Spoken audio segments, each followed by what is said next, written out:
Ika-24 na kabanata sa kagubatan. Mga tauhang nabanggit sa kabanata.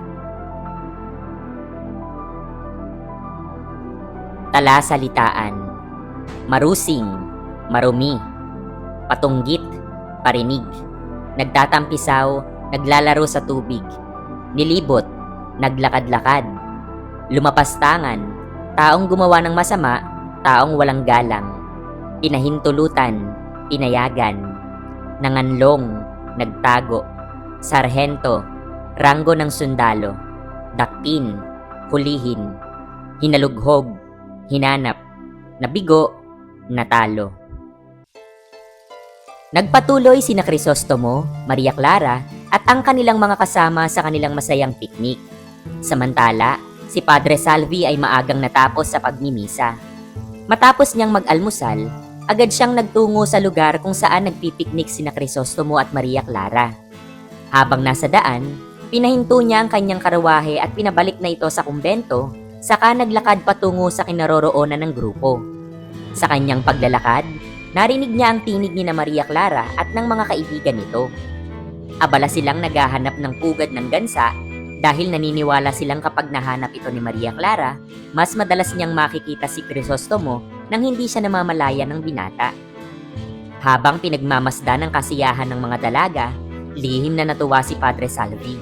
Gusto niyang sumunod sa kanila, ngunit pinigil niya ang sarili. Sa halip, nagdesisyon siyang hanapin ang mga kalalakihan. Paglaon, napansin ng mga kasamahan ng praile ang galos sa kanyang katawan, kaya ipinaliwanag niyang naligaw siya sa kagubatan.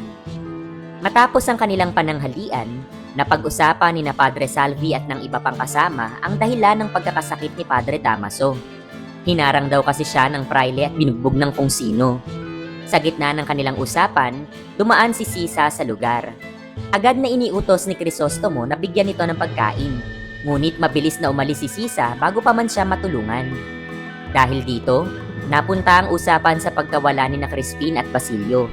Naging mainit ang pagtatalo ni na Don Filipo at Padre Salvi sapagkat mas pinahalagahan pa raw ng kura ang nawawalang 2 onsa kaysa sa kapakanan ng mga batang sakristan.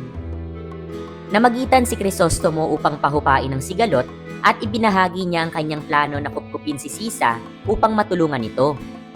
Pagkatapos, sumali si Crisostomo sa laro ng gulong ng kapalaran kasama ang iba pa. Nang siya na ang tanungin, nais niyang malaman kung magtatagumpay ang kanyang plano na magtayo ng paaralan sa San Diego. Lumabas sa aklat ang sagot na, ang pangarap ay nananatiling pangarap lamang. Hindi siya sumang-ayon sa sagot na ito at tinawag niya itong kasinungalingan. Bilang patunay, inilabas niya ang isang dokumento na nagpapatunay na aprobado na ang pagpapatayo ng paaralan. Matapos nito, pinunit ni Crisostomo ang dokumento at hinati ito. Saka ibinigay ang mga piraso kina Maria Clara at Sinang na pareho ring nakatanggap ng hindi kanais-nais na sagot mula sa laro. Patuloy na naglaro si Maria Clara at ang iba pa, ngunit si Crisostomo ay umalis. Bigla namang dumating si Padre Salvi at galit na pinulit ang aklat ng laro.